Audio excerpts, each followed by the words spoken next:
worldwide network of cloud enthusiasts, developers, data scientists, and engineers. We are led by our founder, Shindy Kai, our VP, Rohan Saha, who is the machine learning mastermind of today. In the organization team, we have Shaima Abbas, who is also our moderator. In team, there is Pan and Ndidi Obingwane, and my name is Vania Hanatiuk, and I'm happy that you're joining us today. We are integrated by 866 members, and we have organized a Python and machine learning bootcamp with over 180 participants. We have hosted Google technology events such as DevFest, Flutter Study Jam, and community events such as Ask Me Anything series and International Women's Day. Also, we have collaborated with multiple local developers, and please visit our community platform.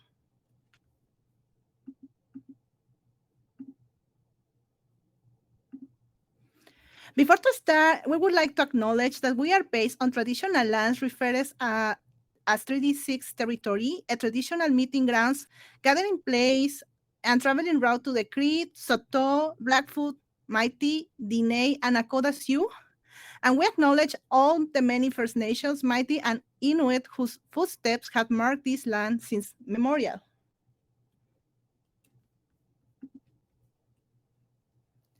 For the people who are watching us outside of Canada, I just wanted to we are located at. We are located in the capital of the province of Alberta in the True North Country, Canada. This is the Walter Dunn Bridge, our landmark.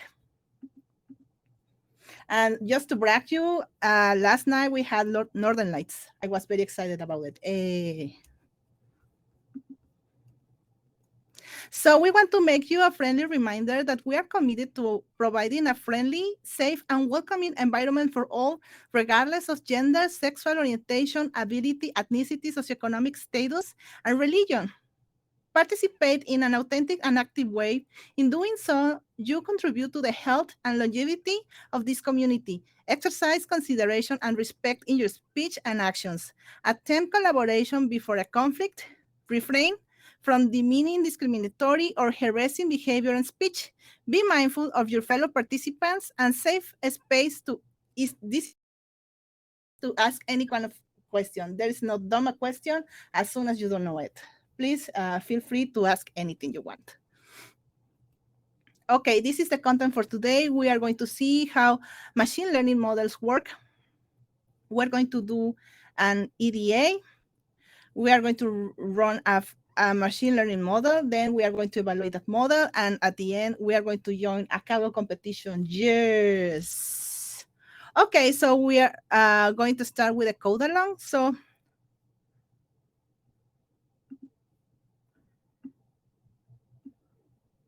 we are going to look for the Kaggle website.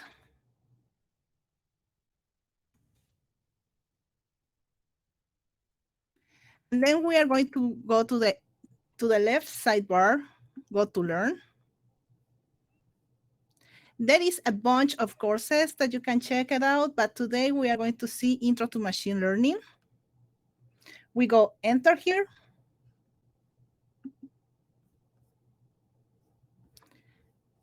And then we are going to start. We start with an overview of how machine learning models work and how they are used. And let's say that we want to predict the prices of houses, and there are a lot of many variables that come into play to predict the house prices, like number of bedrooms, the location, the square footage, the land size, etc. So we are going to start with a very easy machine learning algorithm known as a decision tree. And a decision tree consists of a binary classification tree that it makes a simple question that it has two types of outcomes, like yes or no, false or positive.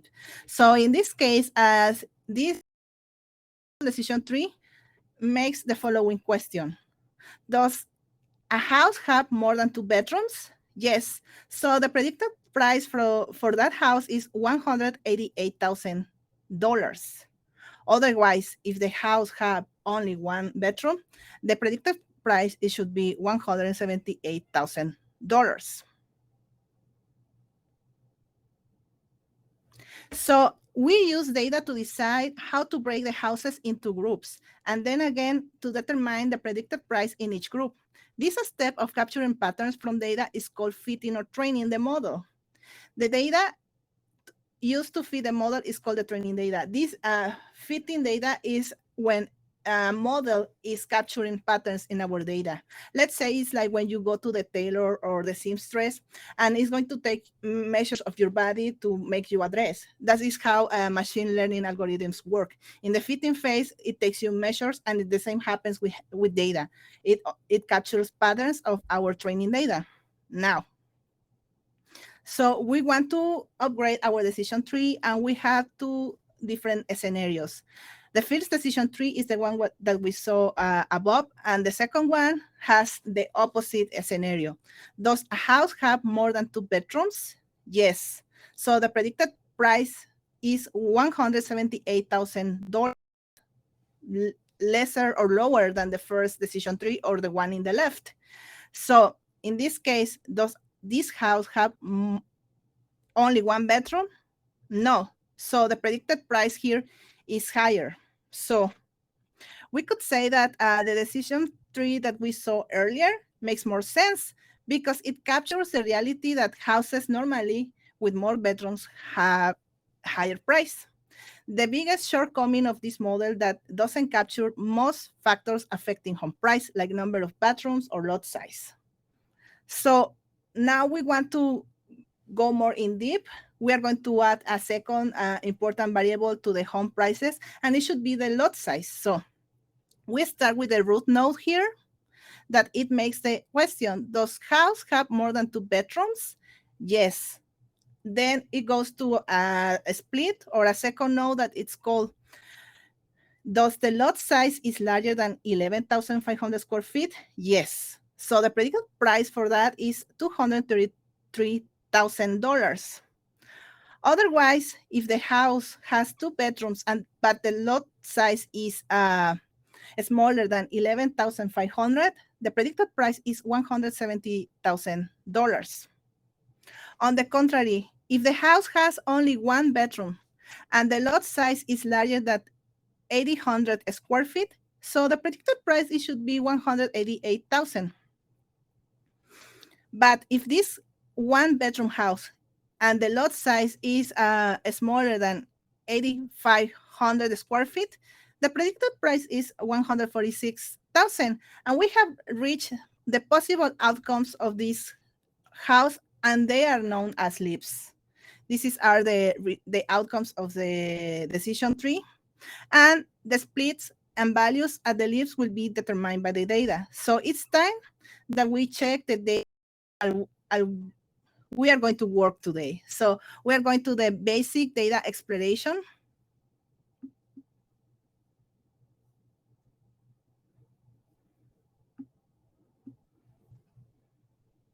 One important part of modeling is EDA. Let's say that it's like baking, and our data is like the dough, and EDA is like kneading our dough. The more we knead our dough, the more softer are going to be our bonds. And the same, it happens with modeling. The more EDA we perform to our data, we can have a better idea how our models are going to perform. So one of the main tools for doing EDA is Pandas. And normally when we want to call Pandas to our code, we abbreviate it as a import pandas as PD. Then I added a Seaborn in this case because I want to show you the summary statistics of this data set, but we are going to go further a little bit. The most important part of Pandas library is the data frame. And a data frame holds the type of data that you might think as a table. This is the kind of like Excel or a table in SQL.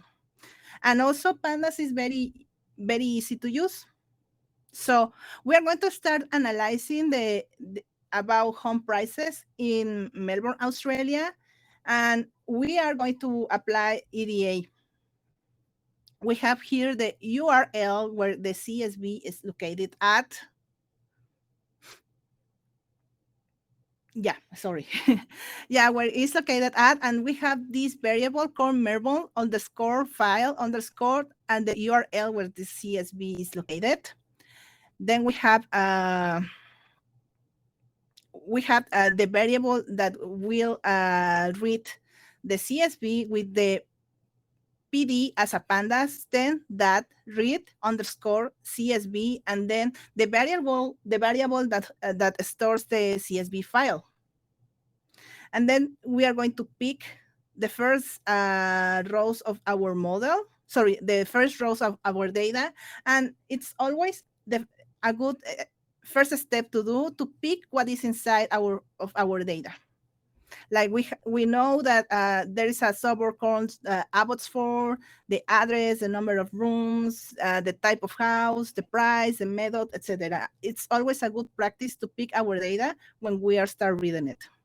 Now we are going with the original function that is Melbourne underscore data describe.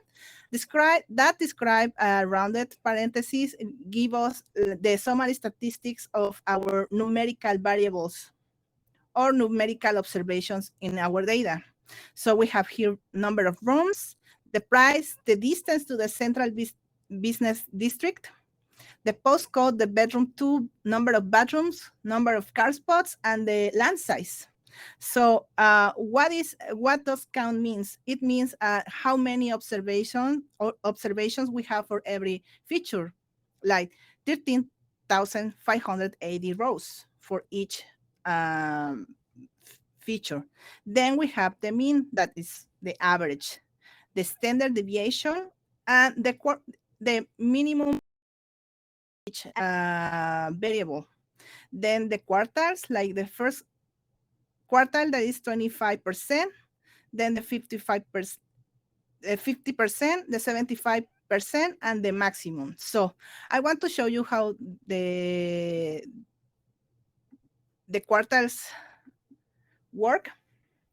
So let's say that we are going to arrange our data from the lowest to the maximum value. So we have the minimum value of the Melbourne house prices is 85,000 Australian dollars. And then the maximum price for a house in Australia is 9 million Australian dollars. Well, the first quartile, or the 25%, is at 650,000 Australian dollars. Then the 50%, the second quartile, or known as a median, is at 903,000 Australian dollars. Then is followed by the third quartile, or 75%, of 1,330,000 Australian dollars. So it's how the mean and the quartiles works in summary statistics in the case of the Melbourne house prices.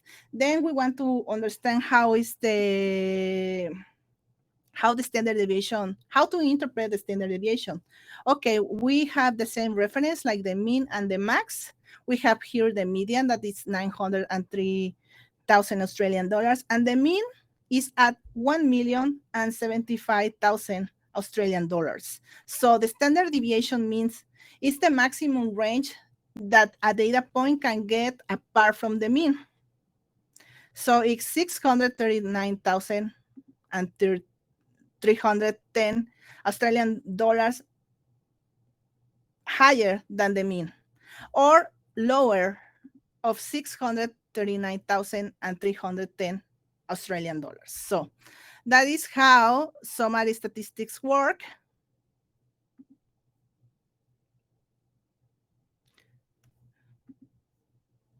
And I have here made these visualizations that it shows basically the same as the summary statistics here. It only shows the distribution of each of each feature of the data, the number of bedrooms, that most houses in Melbourne, Australia have 3 bedrooms, followed by 2 bedrooms.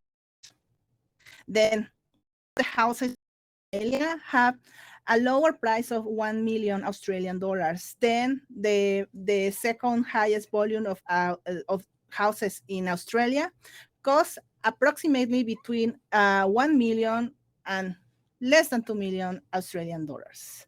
So this is how summary statistics looks like.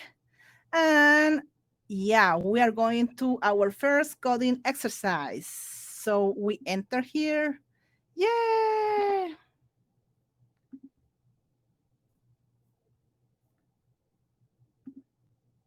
Just, I need a minute, please.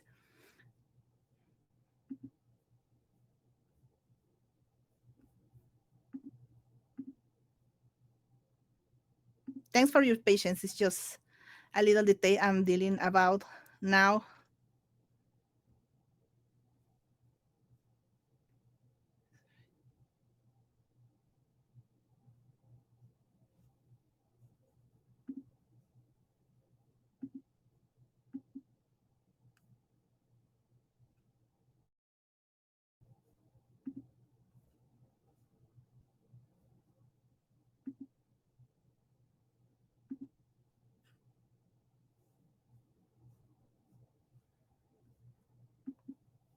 So now we are going to start with a code along.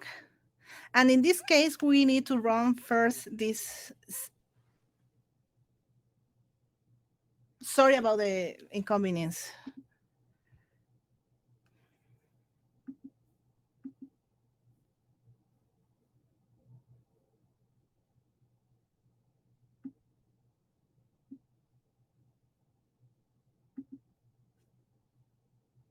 Okay, so now we are going to run the first cell here to setting everything right. Thanks for your patience.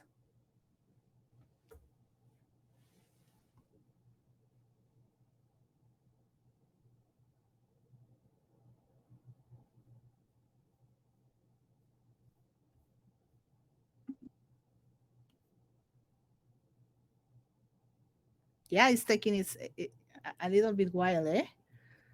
Just 1 minute more. Yay, it finally worked. Now in this exercise, we're going to do the same as the first section of the previous notebook, but in this case, we are going to work with the Iowa for home prices in Iowa. So it starts with importing pandas as PD, and then the variable that we hold the URL of the training data. And then it asks us to read the CSV. So we're going to start with PD as a pandas, and then the function correspondent is read underscore CSV, and then open brackets, and then we're just going to copy and paste the, sorry, we're going to paste the variable that holds the link for the data set, and then we are going to run it. Hey, we got it. Now, it's asking us something simple, like to print the summary statistics of sorry, of the data set. So it's home underscore data, and then, sorry, describe.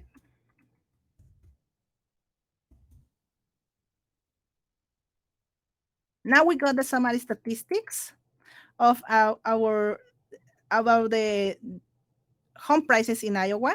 Like, and this data set for we can see has a way more number of columns or features, way more. And also we have found the target variable that is sale price at the end of the data frame. Okay, so we are going to go ahead with the exercise, and it's asking us, what is the average lot size and rounded to the nearest integer? I don't have on the top of my mind what is the Python function that round numbers. So we are going to ask our good friend Google.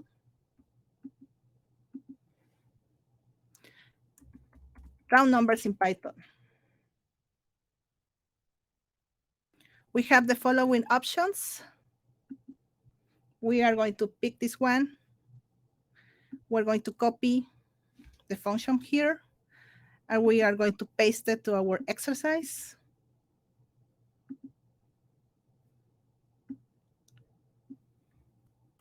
Paste. And we are going to get rid of this number. And it's asking us what is the average lot size. So we're going to look for the future regarding about that. And we found is lot area. So we are going to type home data square bracket quote, copy the feature name, close the square bracket, and then that mean because it's asking us about the average. And the nearest integer, 0. As a good practice, I always want to know what is in there. So I'm going to print about the outcome of this query. So it is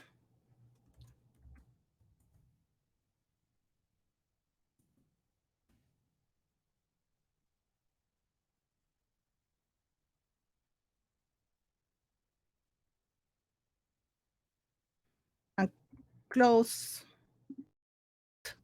And then it's asking us, as of today, how old is the newest home? So it's asking us to subtract the latest year that our home was constructed in Iowa from the current year, that in this case is the year 2023. So 2023 less than, let's look for that feature regarding to the house build year. So we have found here year built. So it's home underscore data. You're going to copy this feature's name. Then it's asking us about so rounded numbers, and we're going to do the same as we're going to print the outcome. I want to know how old is that house. The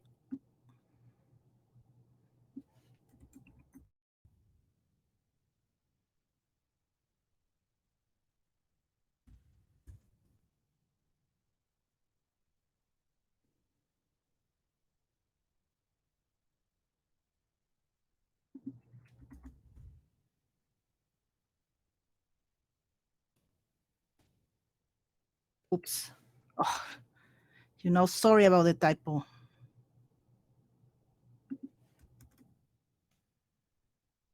We got our correct answer.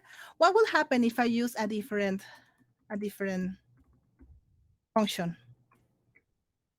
That it's what is makes the Kaggle courses awesome, because it will indicate you when you're doing good or you're doing wrong. So we are going to state it.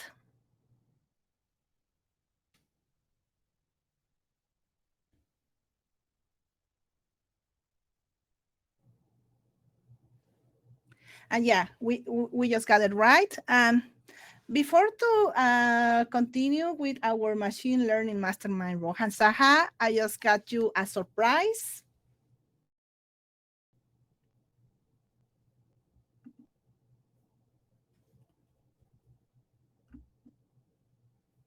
So I'm going to share in the chat.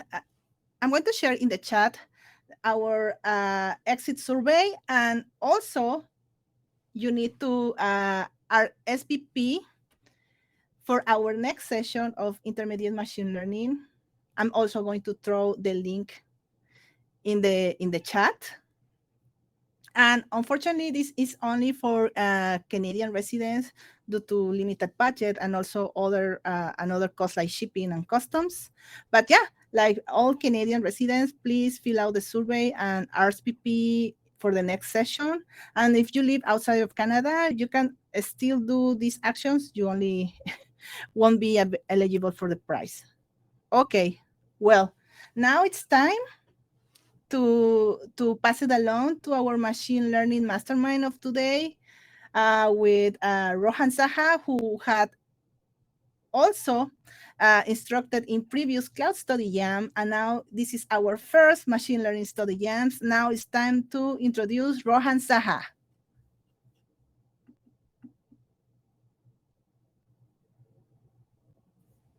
I'll just try to turn on my camera. Okay, yeah, you can see me. Thank you. Yeah. Good afternoon, everyone. So yeah, I saw that there were like a bunch of questions in the chat. So make sure that's cleared up. And thanks, Vanya, for going over the first two notebooks. So what we're going to do is we're going to go to the other notebooks, some of the other notebooks in the course, and then we'll try to like code along and try to understand more concepts. So as you can see that it's pretty high level. It's supposed to be an introduction to how you can use the APIs that are already out there, and apply the algorithms on a toy data set and try to actually train a model and predict um, like some target variable. We're going to discuss some more algorithms in detail. So let me try to share my screen.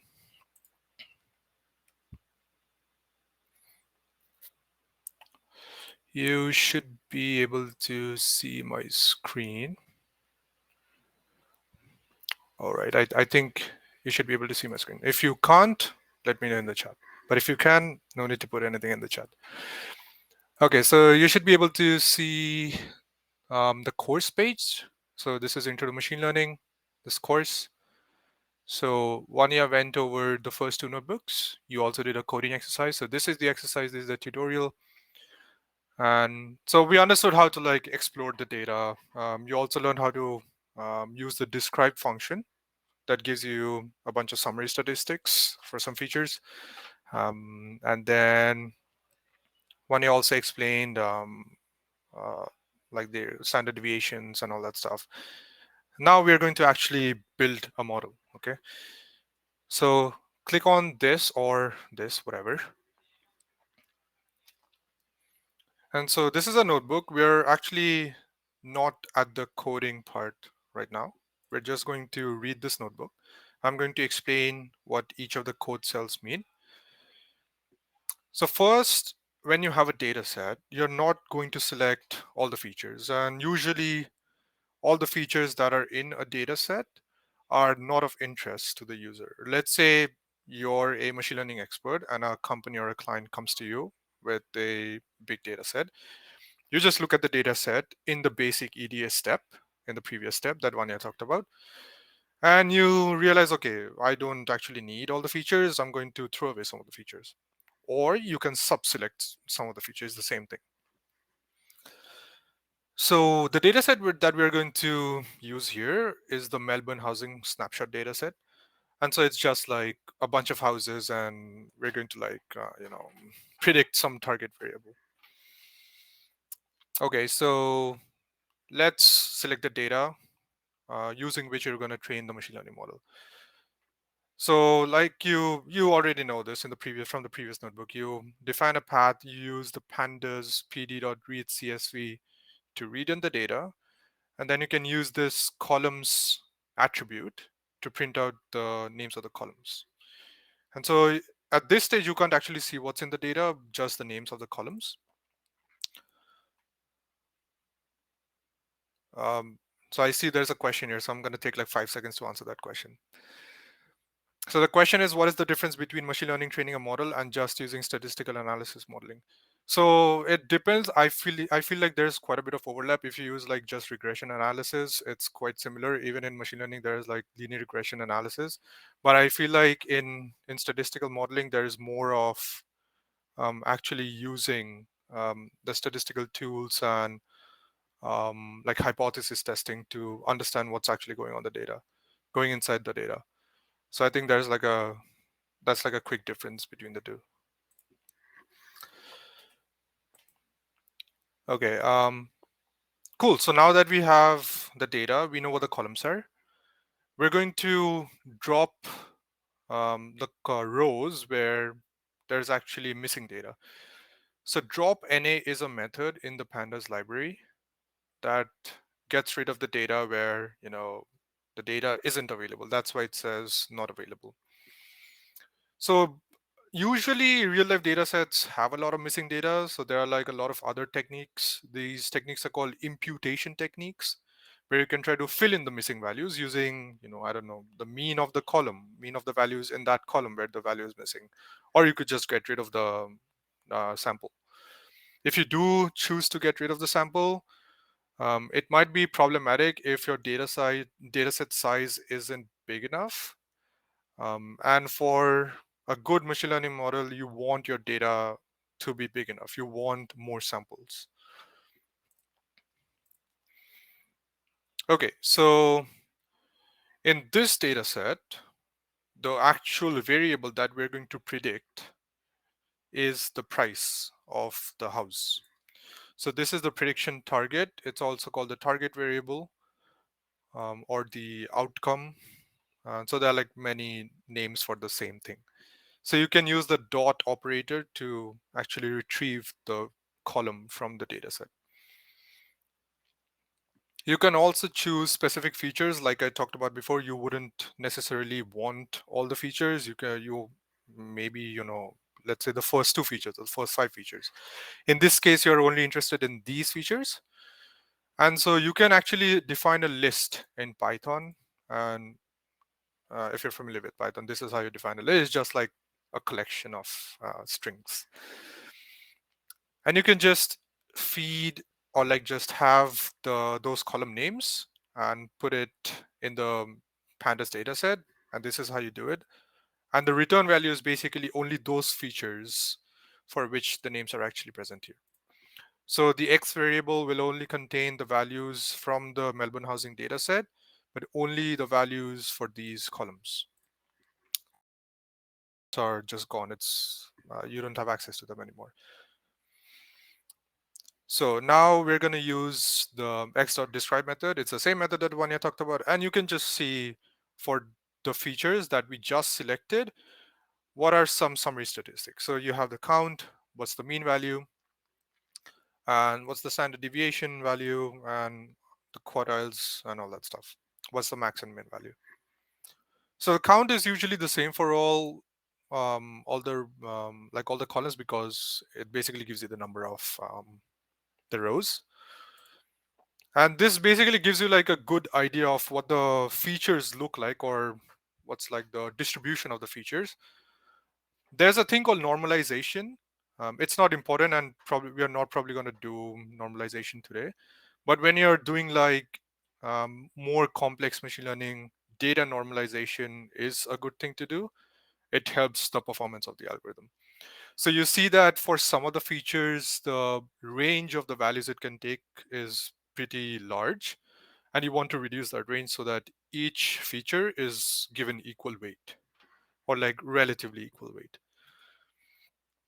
Okay, so moving on, x.head gives you just a quick snapshot of the first five features. First five rows. As you can see that the first five rows, first five samples, you have like 2 rooms, one bathroom, and so on and so on. And then now that you have inspected the data, you can actually, build your model. So in this notebook, they have used a decision tree. And decision tree is the model that Vanya talked about. You have the data. You can choose to have a split based on a feature. If it's greater than this feature, this value for a feature, then you choose this option. Otherwise, you choose this option. So it's like an if-else kind of mechanism going on under the hood. So regressor is nothing but you're predicting a continuous value. So instead of, let's say, a binary value, let's say a true or a false, a regressor is something, let's say you are predicting 2.5 or 1.5 or 2.7, like 100.1, something like that. So it's like a real value, continuous value. How do you actually train a model? So there's this library called scikit-learn, and it's been around for like quite a while now. I think 2013 or 2015, I don't remember. But the way you use it is you initialize the model. You say, okay, I'm going to use this model. In this case, it's a decision tree regressor. And I'm going to train a model. In other words, I'm going to fit the model. And so you just call the dot fit method. You provide the input variables and the output variable. And then the model is going to learn the mapping between the input and the output. So this is the machine learning step. So this is where the machine is actually learning. And after you actually train the model or make your machine learn, what you do is you make predictions on the new data set. So in this case, they are just making the predictions on the first 5 samples of the data set that the model was trained on. This isn't a good approach, and we'll actually look at this in a notebook later on. But the idea is during prediction time, you want to only feed in the samples that you want the trained model um, to predict something, the output variable.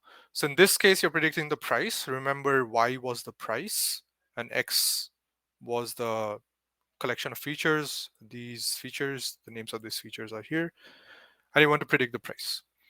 So you give it some samples and then you get some output. So these are the actual prices that the model thinks is the price for these houses given these features.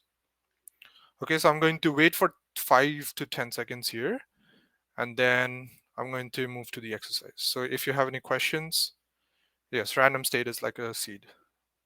And for reproducibility across many multiple runs, you can fix a random state. And I think one of the notebooks has like a has an instruction where you have to like fix a random state, but you can like do with multiple random states, and you'll probably get different results.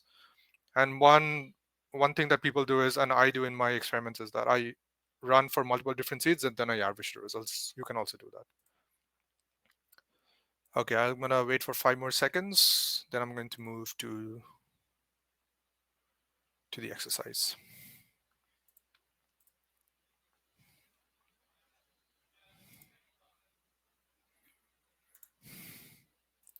Is it able to predict past values? I guess this is um, more of a question if you're working with time series data. I mean, generally you want to, in time series data, you want to predict future values, but I don't see why you can't predict past value. You definitely can, but it generally won't be done because a past value would mean you're training and testing on the same data, which you don't want to do. Okay, so I'm going to move on to the exercise. So this is the exercise, this icon, like 2 angle brackets. So you can click on this and it's going to take you to something like this. Okay, so should be able to see something like this. There are like multiple buttons here. One else already went over one of the notebooks. You can click this button to start a session. A session is nothing but a Jupyter Notebook server in the background, which just runs Python code. It's nothing complicated. You can also choose to restart and clear cell outputs. You can view the session metrics. You can, if you also have access to Google Cloud AI, you can connect this to your Google Cloud AI. You probably will have access to much faster GPUs. We don't need any of those. We'll just use the Kaggle compute that's been given to us. So you can choose to click the cell, or you can use Shift Enter or Control Enter if you're on a Command Enter if you're on a Mac, and it will automatically start a session. Okay, you can also click this button, so everything's does the same thing. Okay, so it says draft session waiting for Jupyter, so it's starting up a Jupyter Notebook server in the background. So while that's happening, let's actually try to understand what's in the first cell. So we input pandas to read in the data. We define a file path. And so this is the file path where the data is actually stored. If you're working locally, it might be stored on your disk. If you're working on the cloud, on Google Drive, whatever. And then we just read in the data. Okay, so I'm going to run this. It's going to tell me setup complete. That means everything's good. You can ignore the warning. It's just like, okay, there are some versions of NumPy or SciPy that are sometimes incompatible. We don't need to worry about it. These libraries are Kaggle's own libraries that help to check the correctness of your solution. We don't need to worry about it. So what you have done here is you have this was already given to you, but the gist is you define the path of the dataset, you read in the dataset. Pretty simple. So let's actually now code along. Let's see what we have to do. So it gives us a set of instructions. So the step one is to specify the prediction target. So it says select the target variable which corresponds to the sales price. So it's a housing data set, and we need to find a variable that corresponds to the sales price. So how would you actually go about finding the variable? We don't know what the column names are. We don't know what the name of the column that represents the sale price is. So first of all, we need to know what the column names are. So what is our data variable? Our data variable is home data. We're going to take home data, and then we're going to just do columns, okay, like we saw in the notebook. So let's see if it actually gives me something. So it gives me an output. There are a lot of features, and so we need to find the feature that corresponds to the sale price. So it's going to take some time to find it.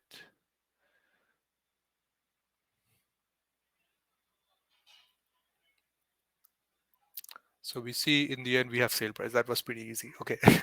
So we're going to save the sale price variable into or the sale price column in the data set into the variable y. We can also choose to, let's see what the data looks like. So you can access a column using the dot operator, or you can use this with the square brackets. I prefer this out of habit, but you can use anything. So let's see if this works. Very well. So we see some values here. I'm guessing this is like hundreds of, like thousands of dollars, something like that. So $250,000. And so this is what the data is. These are integers. I'm assuming all of the values are integers. So let's just store this into the variable y. And this is what we're going to predict. Okay. So step one check is being executed, and it tells you, okay, your solution is correct. So you can actually use this to verify that you're actually using the correct piece of code that you wrote, or your solution is correct. If you get stuck, you can choose to get a hint, or you can choose to directly get the solution. I would suggest actually try getting to the solution before using the hint directly. It'll actually make you think Google and go to different web pages and try to find the solution. So that was pretty easy. What's step two? Step two is actually creating the input variables which will go into the model, so that the model can actually learn a mapping between the x and the y. Okay, so the model can actually learn what's the mapping. Okay, so it tells us to create a data frame x holding the predictive features. So what the features the features that you're going to use to predict the variable y or the sale price. So we're going to use these features. So I'm going to, let's say, copy this, or you can just type it out as well. I still have to add the quotes and all. You can choose to use double or single quotes. It's up to you. And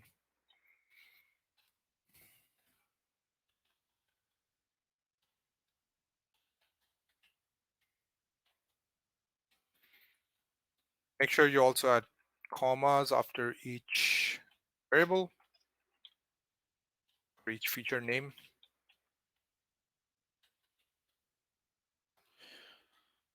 Okay, I just want to quickly check. Okay, it's being recorded, so we're good. Yeah. Okay, so this is how you can define the names of the features that you only want to subselect from the data frame. I'm going to keep this in the same line just to make things pretty. Okay, so these are the feature names. So you might remember from the notebook that I showed you earlier, not this one, but like the one that I showed you just earlier. You can use this way of actually extracting or subselecting the feature names from the whole data set. When you do this, you're just telling home data that, okay, discard everything else except these features and give me those values. I'm going to hit Shift Enter. It gives me an error. So what error does it gives me? So it says that I have an error in my feature name. You see, I missed a comma, so I'm going to add a comma here. There you go. It's correct now. So what I have in X, so what I'm going to do, I'm going to click on this code button. It's going to add another cell. I'm just going to see what X is. So I'm going to do X.head. And you see that, okay, I actually have these features and the corresponding values. So I have the lot area, I have the year build, and the other features. You don't have to worry about like the values of these features. We're just interested in, like the features or the values. We don't need to worry about the ranges and all that stuff. Okay, so let's review the data. This is not necessary, this is optional, but let's just do it because it's there. I'm gonna do x.describe.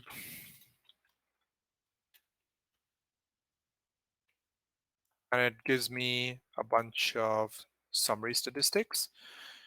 And this is something that I already did before, so x.head.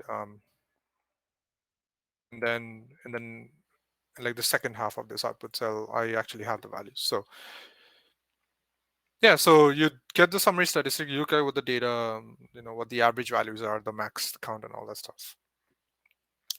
Okay, so now we have the data. Now let's actually train a model. So you can choose to train multiple types of models. The notebook tells us to use a decision tree regressor. So we're just going to use that. So decision tree regressor, what's the actual, the correct definition of the API? So let's actually Google. So I don't know if you can see this. I'm just going to quickly. Yeah, so I just did sklearn decision. It gives me decision trees, many different links. This is not a good Google search. So I'm going to see decision tree classifier or regressor. So I want to use a regressor, so I'm going to use regressor. It directly takes me to decision tree regressor. So I'm going to click this. And it's going to take me to the API. So you can actually see the individual features that the model takes. Okay, so there are like a bunch of attributes that a model takes. So there are a bunch of attributes. If you want to learn how the decision tree works under the hood, you can actually, then you'll understand what these attribute values mean. And so there are a bunch of attributes. We are just going to use the default values for each of the attributes, and it should be good enough for our purposes. So if you want to read more, you can go to this link. And this is true for every other API, every other model in the scikit-learn API. So it's in sklearn.tree.decision-tree-regressor. So that's what I'm going to use. I'm going to go back to my notebook. I'm going to sklearn.tree, import decision-tree regressor. And then I'm going to define this. So let's say I'm going to fix the value of random state so that you also get the same values, but you can choose to omit this. It's not necessary. And how do we fit the model? Just by calling fit, or this is synonymous to train. So I'm gonna give it X and Y. So X we defined earlier, X here, and we also define Y here. So let's see if this is correct. This is correct. The model actually trained itself pretty quickly. I think it's a smaller data set. And I'm just going to like wait 5 seconds here, make sure everybody's on the same page.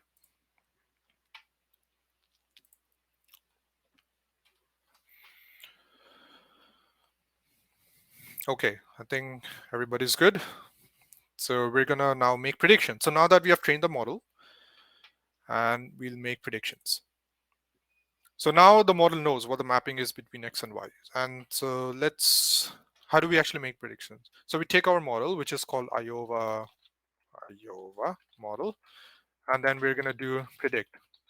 So Kaggle does give you some suggestions on what the definition of the function looks like. So it's a predict function, and then it takes an input x, which is the test data. In this case, we are actually using the same data to train and test the model, which is just something you shouldn't do. And we're going to discuss that in the next notebook. But just for the sake of this, I'm going to just put in x because it tells us to put in x. Okay. I'm going to run this cell, and it tells me, okay, it's correct. So you can choose to like think about the results. What I'm going to do is let's just do it. Let's see what it tells us. So our original data or the target variable was y. So I'm going to do y dot head. So these are some of the values. I'm going to also look at the predictions that I made. So the predictions stored in the predictions variable. So I'm going to do predictions dot head. Oh, it's a numpy array. So I'm just going to like do this. So you see that it's pretty close. It's actually equal. Why do you think that is? I'm not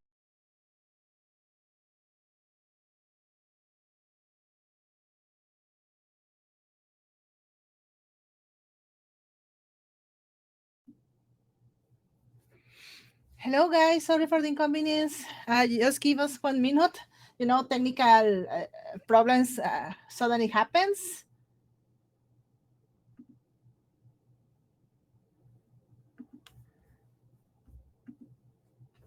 Yeah. So in the meantime, if anyone wants to share any problem that you are running to, please type it in the chat or in the help at Discord. And remember, you can win a Chromecast, fill in our survey, and RSVP to the next session.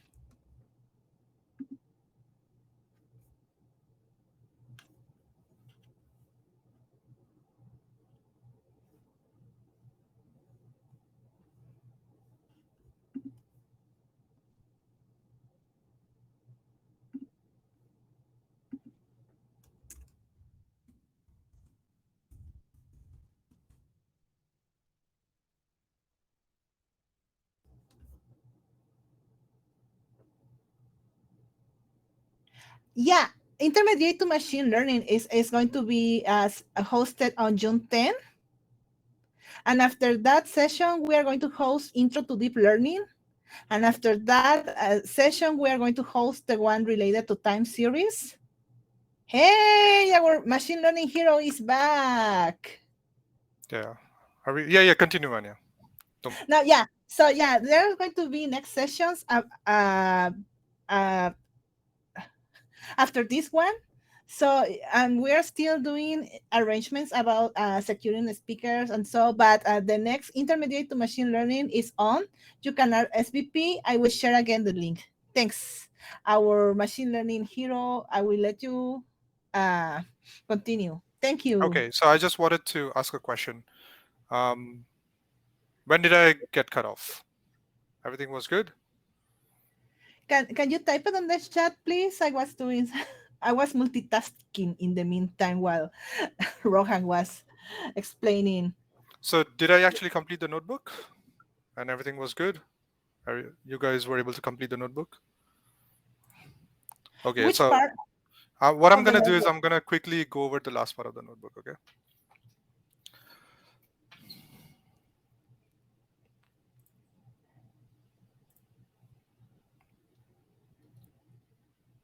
Okay, cool, cool. Thank you, Yerjup. Okay, so yeah, so what I was doing is so make predictions. Okay, so right here. So yeah, what I was trying to say is um, you shouldn't train and test on the same data, which we are doing here. You should always train on different subsets of data. And then finally, what we did was we just thought about our results. We saw that these values are exactly the same because we trained and tested on the same data. Okay. So this is overfitting. Yes, exactly. Okay. So I guess everybody's on the same page. This was easy for everyone and it was like pretty relatively okay, not too difficult. We're going to move to a different notebook now. So I'm just going to go back,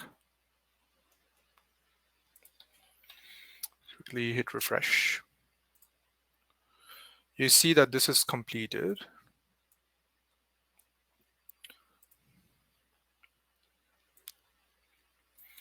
And now we're going to do some model validation. So what is model validation? You trained a model, a machine learning model, and you don't know how good your model is. So we need to find a method or a way to evaluate our model so that when you actually take the model and go into or deploy it into real life, you know, okay, my model is actually perform really good or really bad, whatever. So we need some kind of measure to evaluate the model. In other words, you need to validate the model, and that is model validation. So there's like a bunch of text here, but the main gist is there's this thing called mean absolute error, also called MAE. And mean absolute error is pretty self-explanatory. It's just the mean of the absolute error of the predicted values and the actual values. So this is what it looks like. So you have a bunch of values, the predictions and the actual y, the target variable. You just take the value-wise difference, the sample-wise difference, and then you just calculate the mean. So on an average, how bad are the predictions or how good are the predictions? So you need some kind of measure or value. And then your goal is to find a model that minimizes this error. Okay, so you want to minimize the difference between the predicted and the actual. Ideally, you want it to be close to zero, but in real life, it doesn't really happen.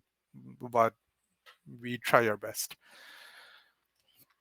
Okay, so scikit-learn has a inbuilt method called mean absolute error in the metrics package or the module. So this is just taken from the previous notebook. So you predict, get the predictions of the input data, and then you just take the difference or the mean absolute error between the actual values and the predicted home values. I accidentally clicked on something, but it also gives me some new things. So, but yeah, regardless, it's just the difference between the actual and the predicted values. Okay, so this is the problem that I was talking about. We were training and testing on the same data set, and this is the in-sample scores. So in-sample is the data that you trained on.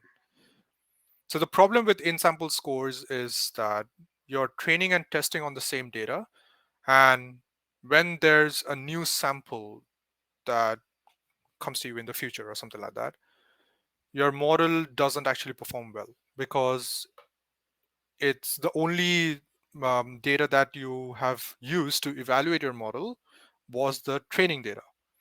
And so you don't know how it's going to behave when a new set of or new sample comes in the future. How do we solve this? We take a chunk of the original data set and keep it separate. We don't touch that. And we call it the validation data or the test data in some cases, not every case. So this validation data is the data that we're going to use to validate our model. We're going to try to see how the model performs on the validation data. If we see that the model is performing good, and you can check how good the model performs based on the mean absolute error value, then we're good to go. If it doesn't perform good, we can change the parameters of the model. And then we can again test on the validation data and see if it's actually better or not. Once you have your model, then you can like move on to the actual deployment stage. So how do we select a subset of the data from the original data? Or how do we select the validation data from the original data set? So scikit-learn has this thing called train test split that you can use to, I'll answer this question, but like scikit-learn has this method called train test split, in which you can actually feed in the X and the Y, the input features and the target variable, and it's going to give you train X, val X, train Y, val Y. So you're only going to use the train X and the train Y to train the data set. But during making predictions, during prediction time, you're only going to use the val X and val Y. So now you see you're actually separating these two like subsets of data. So you don't actually face the problem of this, getting incorrect measure of how good the model is. So you basically solve this problem within sample scores. Okay, now I'm going to answer the questions. So one of the questions is, can you mention an example where the validation data is not the same as testing data? How does that help on both unseen data? Yes, both are unseen data. So this is like a debate in ML applications where in some cases validation data can be used as testing data if you're hyperparameter tuning, which is an advanced ML concept. In scikit-learn, it's called grid search, where you test out a bunch of parameters for the model or the values for the parameters of the model. You should never use the test data to tune your hyperparameters. Then you're going to actually, in other words, you're cheating because you're using your test data, which is supposed to be a representation of the real world data, to tune your model. So basically, you're cheating in terms of training the model. What we do is we have three sets of data. So training, validation, and test. And you only use the validation data to tune the hyperparameters. But you don't touch the test data until it's ready, until the model is ready for deployment. So that's one example. Both are unseen data, but you can use the validation data to tune your hyperparameters. Is there a random seed for train test split? Yes, there is. So it's called random state right here.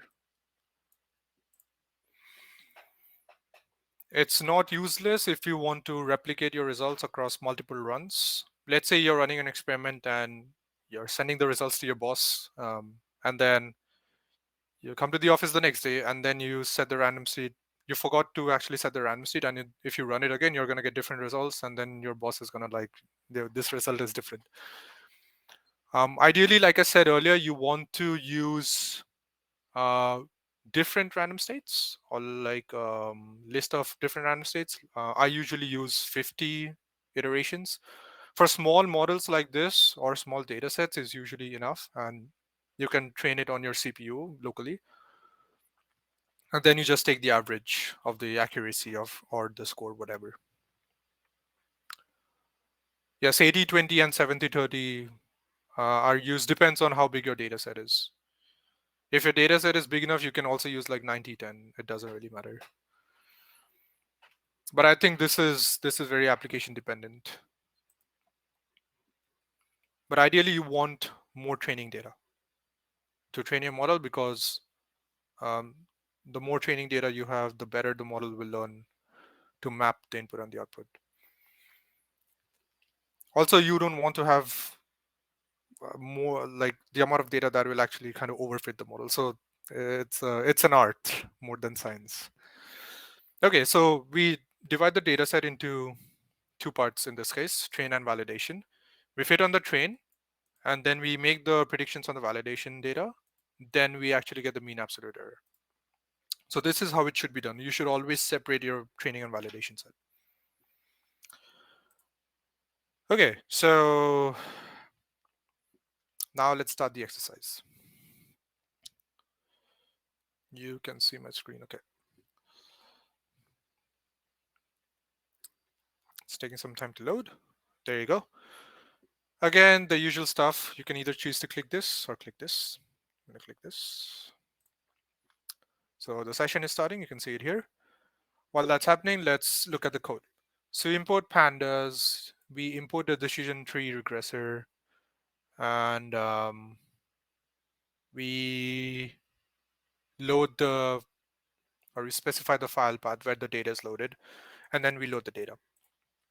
We select the same features that we selected in the previous notebook, and then we just sub-selected those features from the actual home data variable, and then we have our X variable. Okay, we fit the model like we did in the previous notebook.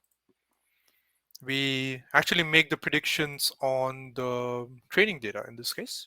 So these are the in-sample predictions or the training error, and these are some other Python packages by Kaggle. Okay, so it says setup complete. Let's go to the exercises. So step one, let's split our data. So we haven't actually tested our model on the validation data, so we need to do that. So it's actually inside sklearn.model selection, train test split,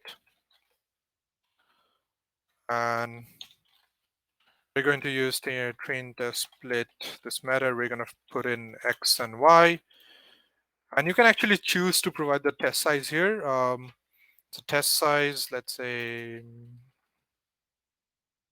I don't know, 0.2 state. Let's set it to 1. Okay, so you see I got an error or an incorrect output because I did specify the test size. Okay, so it says expected train X to have shape 10957. Your code produced train X with 1168. So I don't know. Let's say is it 30? I'm just gonna like omit this and see what happens. So you can choose to like play around with different values for test size and train size, and then you can see what fits best for your application. 70-30, 80-20 is like a good general rule to use. Okay, so it's actually using the default values, which is 25%, I think. Somebody did mention, okay. And yeah, so it gives me correct, so we're good. So let's move on. So now we have like a validation set and a train set. So now we're gonna specify the model. So I'm gonna say decision tree regressor. I'm gonna set the random state. There should be a random state variable. Just gonna omit this, it's fine. And then I'm going to fit the Iowa model on the training data that we just got. And we're gonna also give the features and the target variable. I'm going to run this and it tells me that I need to set the random state equal to 1. So I'm gonna set that. Okay, so we see that it, I think, internally does some like printing. So that's why you get a bunch of outputs. So what we have done till now is we have trained our decision tree model on the training data. And we are going to now evaluate our model on the validation data that we just got before. So we are going to take our trained Iowa model, and then we're going to do predict. We're going to do valx. Valx? Yeah, valx. We're going to check. It tells me correct, so I'm doing it correctly. And so this is not training, this is valx. So this is the right way to do it. So let's actually print out the top validation predictions. So I'm going to do predictions. It's a NumPy array. So this is slicing. Yeah, so we'll talk about what valY is for. And this is valY. So valY is actually for comparing how good your predictions are to the actual ground truth values. Prediction is not refined. I think all val predictions. Video val predictions. And so you see we got a bunch of values. Let's try to just compare them just visually. So 186,500 is not But it's pretty close by. I think it's off by like some thousands, but like it's pretty close by.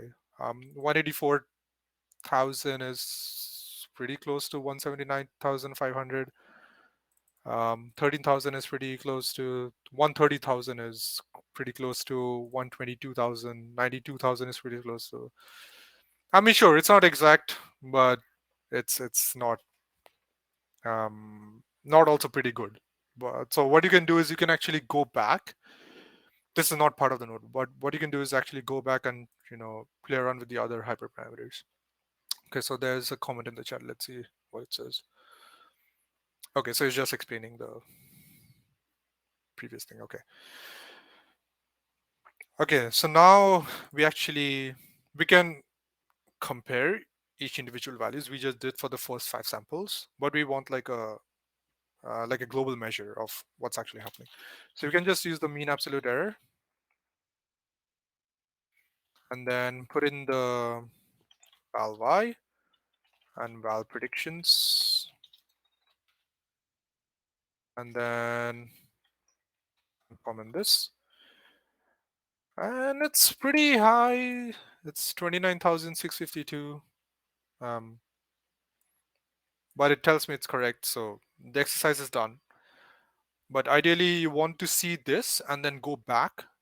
You want to go to the API for decision tree, like right here. And then you want to change these parameters. Before changing these parameters, you need to understand what these parameters do. And then you need to like change this and see your validation or the mean absolute error again. So this is how you tune the hyperparameters. These are not parameters, these are hyperparameters. Hyperparameters are something that the user needs to specify, and parameters are something that the model learns by looking at the data or the mapping between the x and the y. Okay, so I'm going to wait for 5 to 10 more seconds again. And if there aren't any more questions, I'm going to go back to the course page.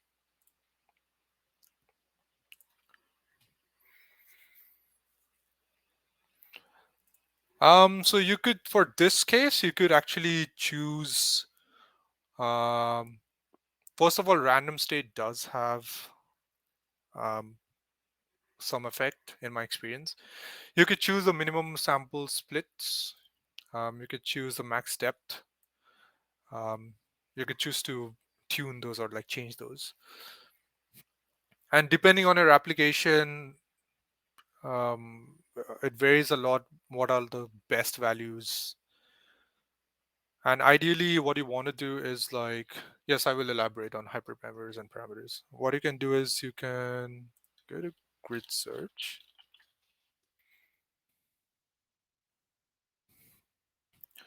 And you can click on the grid search.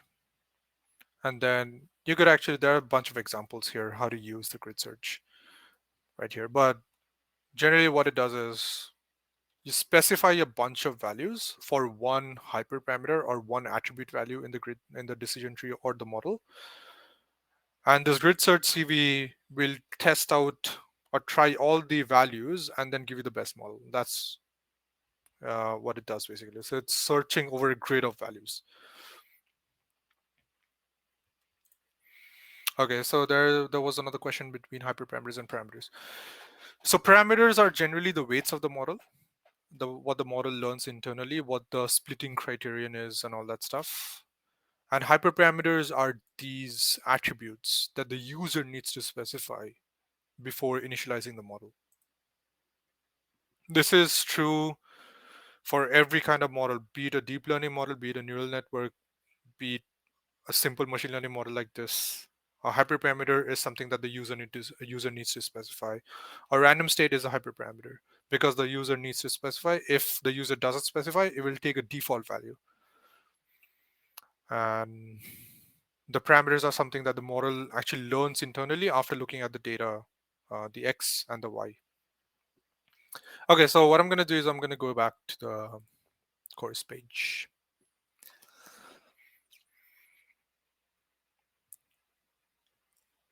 Okay. So I think we have enough. You could actually try doing the random forest notebook by yourself. It's just like a more sophisticated version of decision tree, bunch of decision trees. That's why it's called a forest. But what we're going to do for now is we're going to try to our um, submit a model to a competition, and hopefully this will be enough motivation for you to um, register yourself in a competition, in a Kaggle competition, and try submitting a solution. So I think we are doing pretty good on time. We're actually quite early. It's 2:15, so we can take things slow, and you can ask like other questions if you have. Um, so this notebook is just like takes you to the exercise. We're just gonna start the exercise, okay?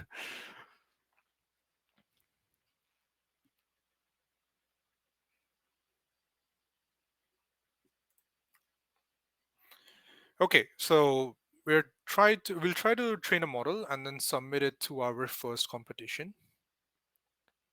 And so I think it's a house prediction competition, I think. And so you can see the notebook here.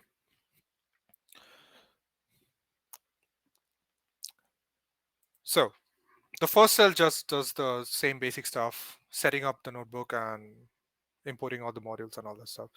So we're gonna run this, and then it's gonna start the session in the background. While after this is finished running, we're gonna run the next cell, and I'm going to explain each and every line of code here. So let's just wait for that.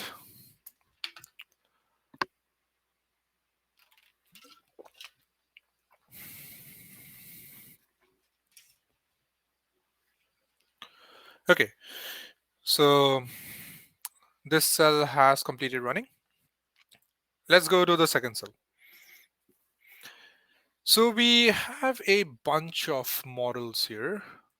So we have a random forest regressor. I actually didn't explain random forest, but it's just it's a bunch of like different decision trees, and it's an ensemble model. Ensemble is like a collection of multiple models.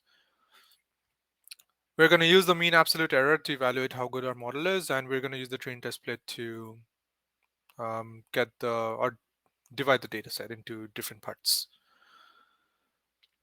Like we did before, we're going to specify the file path where the data is stored. We're going to load the data using read.csv, and we get the sale price using the dot operator, or you can also use the square brackets. Then we also get the features from the home data, and so these are the features that we're going to use to train the model. And finally, we're going to use train test split to divide divide the data set into train x and val x, and also train y and val y. So we have the training and validation sets now. Then we train a random forest model on the training data, and then we use the trained random forest model and predict it on the validation data. And then we calculate the mean absolute error on the validation data. Okay, so what we're going to do is we're going to try to submit it to a competition. Competitions usually have a separate test set.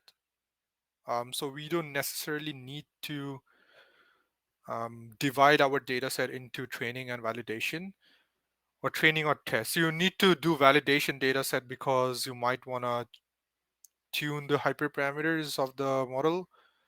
In this case, I don't think we're going to do it. We'll see if we actually do it. But generally, if you register yourself in a competition, it's like a training data set and a test data set. You won't see what the test data set looks like, and you won't have access to a test data set. You just submit your model or submit the predictions to the test data set if you have access to it, and then they're gonna like get the mean absolute error or the mean squared error on the submissions or the output that actually was obtained from your trained model. Okay, so never like train on a test set. So it's totally different. Okay, so what we're going to do is we're going to train a random forest model or any other model of your choice on the whole data set. So we're going to initialize the model with random forest regressor, and we can omit the random state. It's not necessary, but you can choose to like set a value for reproducibility, and then we're going to train the model full data dot fit train on x and y. We want to train this model on the whole data set. So let's see if this works. Oh, I didn't run this. I actually forgot to import the libraries. So import the libraries and then run this again, and you have a random forest regressor that's trained on the whole data set. Good. And so we're going to read in the test data, which is in this file path. We're going to use pd.read_csv as data path, and then we're going to get test x, which is nothing but the feature names, I think. Let's see if it's the same variable. Actually called features and not feature names. So we're going to just use features. And now that we have the trained model, we're going to make predictions using the trained model on the test data set. So we're going to make predictions on this data set. So our model is called RF model on full data dot predict, and we're going to predict on the test X. So we have some predictions. So let's see if it's correct. So it's correct. And now we're going to generate a submission. So Kaggle competitions have this format which you have to use to submit the predictions that you just got from the model. And I'm just going to click on now. Okay. And so this is how you basically do it. So you create a data frame where the ID is the test data.id. Okay. So test data is the data set that you read. It has an ID. And the sale price is the target variable. And this is the test predictions that you just got from your model, right? And so you're going to create a CSV file, which is called output.csv with the name submission.csv. And you're going to set index to false. So we're going to run this. So it's completed running. You see the number here. And then we're going to submit it to a competition. So how do we actually submit it to a competition? So there are a bunch of instructions here. First of all, we got to click on the save version button here on the top right. So I'm going to click on this. It brings up a panel. I'm going to select save and run all. Okay. And then I'm going to test submission or whatever. And then I'm going to say save. Okay, so you see this window pop up here. And you can also see like the other servers or Jupyter servers that I have running in the background. So I can choose to stop this, but it's fine. And so this is the one that's running right now. Okay. So we can choose to click here. You can choose to open logs in the viewer. Choose to edit. I'm just gonna like let it run for now.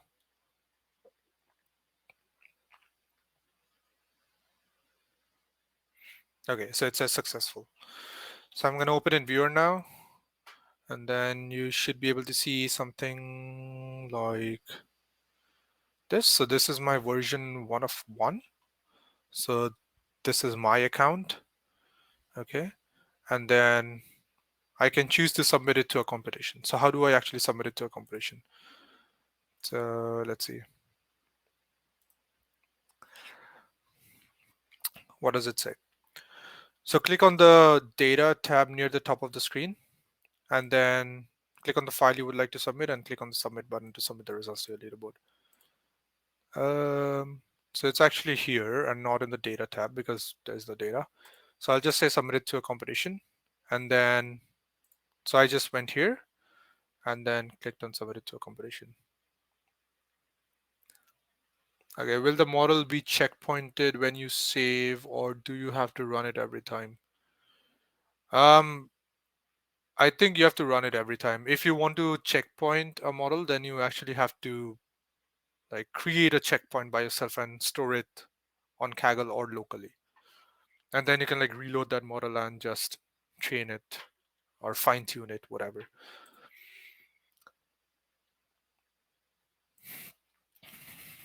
I'm going to add a description called for submission. I'm going to submit.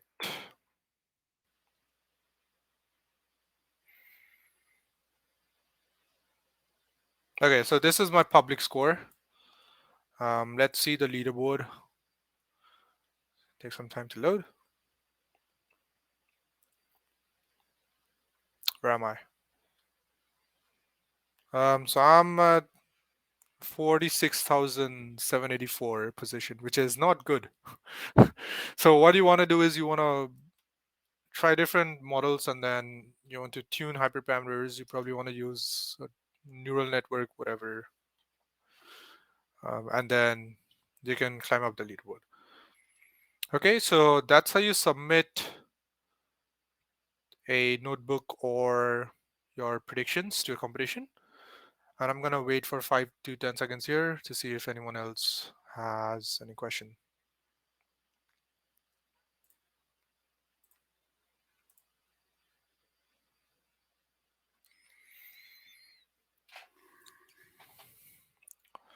Seems like there are no questions. Any other questions regarding basic machine learning or stuff? Any other notebooks?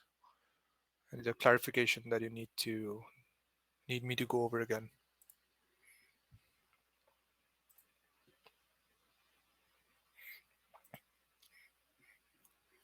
Okay, so seems like nobody else has any question. Then I need to come back for the last part of the session, like the prize giveaway and what's next steps after this session. Okay, I think there's okay. I think you need to like try to restart the session and it should work fine. But yeah, Vanya, I think that should be good. I'm gonna stop sharing now, and Okay. then I think we're done, I guess. So I think that was good. Just gonna mute myself.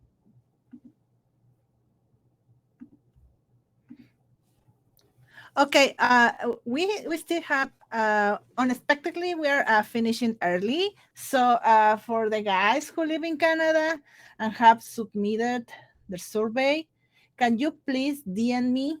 And also, yeah, I need to check if you also are SVP to run the wheel of prices. Well, we have 10 minutes to do that.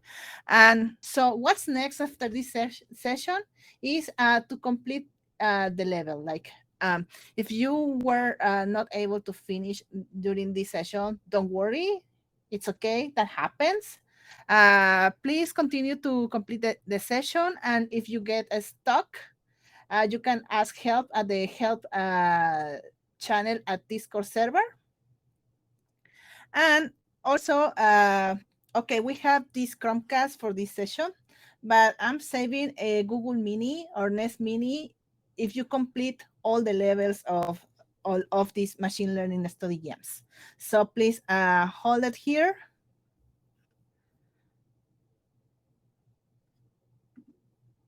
Also, you're invited to join the machine learning community for Google Developers Group.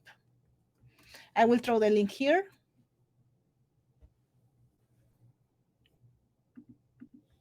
And thank you for joining us today. I hope that you got a great learning experience with us, and we are open to keep improving. And yeah, also I'm going to share a document with extra resources if you want to expanding what you have learned today. Just give me 1 minute, please, and I'm going to share the link of this document.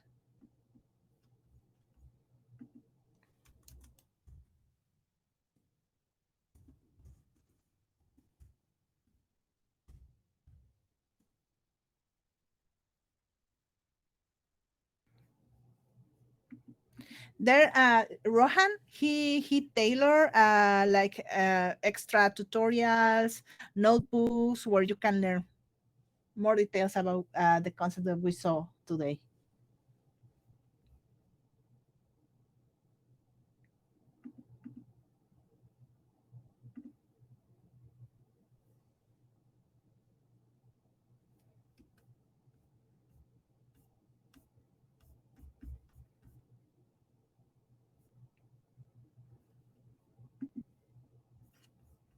Vanya, can you post the link to the next study jam in the chat? Sure, yeah, I will do it in a bit.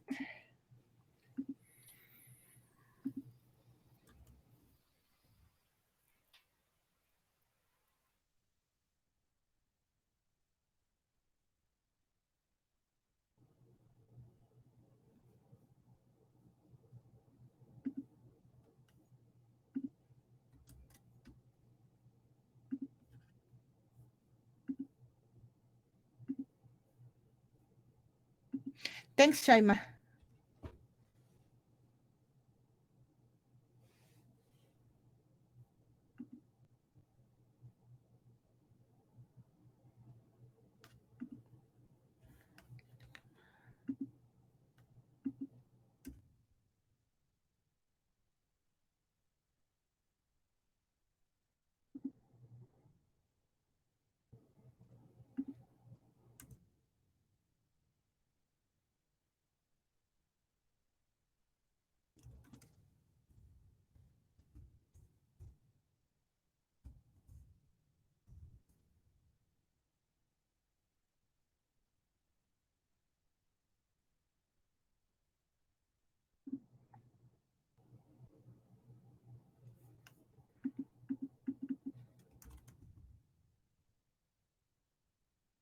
Yeah, I will be back in 10 minutes. I'm going to feed the random wheel of names in order to make the raffle for the prize. Thank you.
Thank you guys for joining us today. We hope that you had a really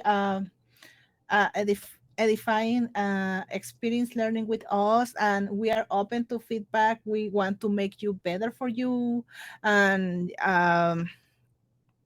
also I want to invite you for the next session, intermediate machine learning, with an experienced machine learning developer, Bias, who also taught our machine learning bootcamp in 2021. He's very good. He explains very easy.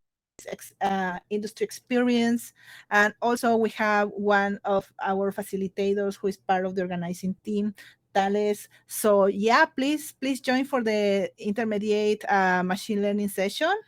We will have we will be happy to see you again. And for the folks who have fill in the survey, can you specify me in the DMs if you live in Canada, please? Thank you.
I'm also sharing my LinkedIn in case you want to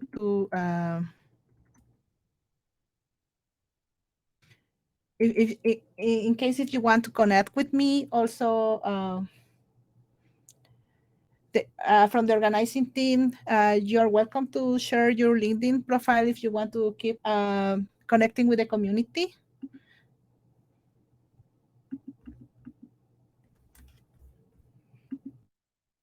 My Instagram.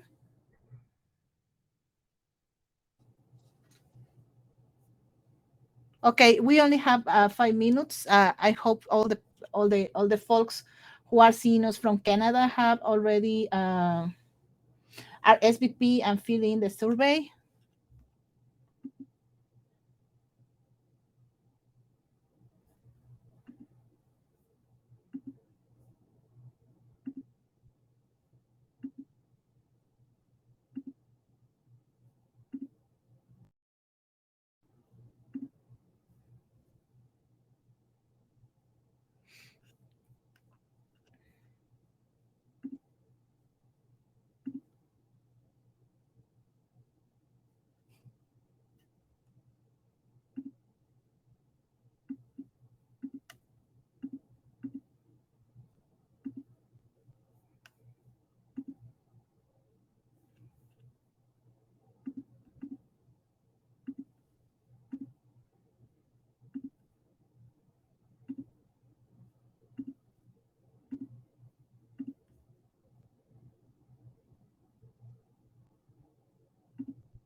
Okay, I think I'm going to continue with a wheel of names and to share who is the winner. Are you excited?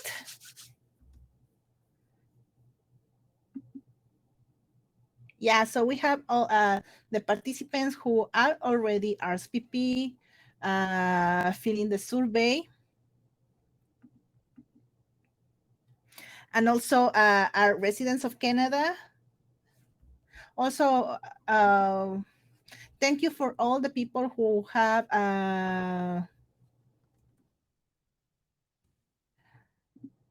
thank you for all the people who has joined us today outside of Canada.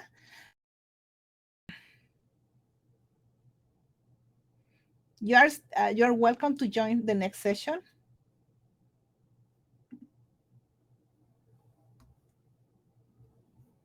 Okay, so I'm going to run the wheel of names to name the winner, and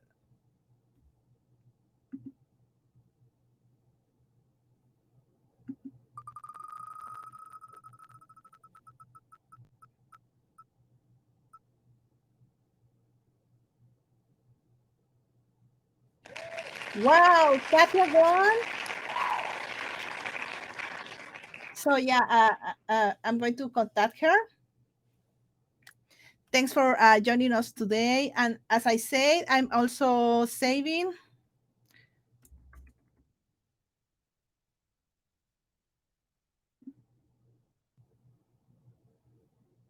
One minute, please.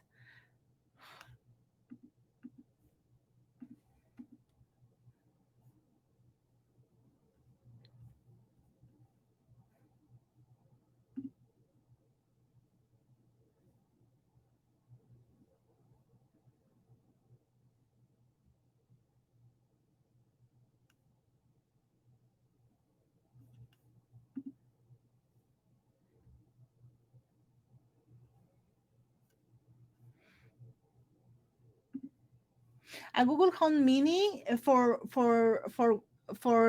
the person who completes all the machine learning study jams and show us the certificate. After you finish your level, you will get a certificate like this one.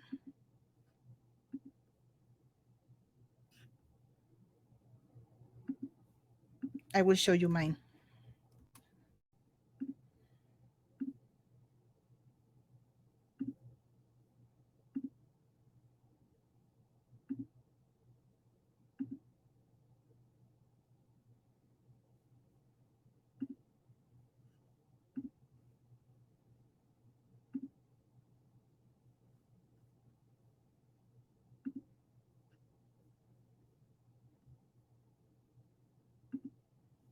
Yeah, for the person who will finish all the series, who has RSVP and finish all the series of the machine learning study jams and show the certificate that have completed all those levels, are eligible to win the Google Home Mini. And also that person should be a resident of Canada. So we want to keep motivating your learning. Well, guys, it was a pleasure to spending to be part of your machine learning journey for today. We hope to see you in the intermediate machine learning. This is going to get better. Thank you so much.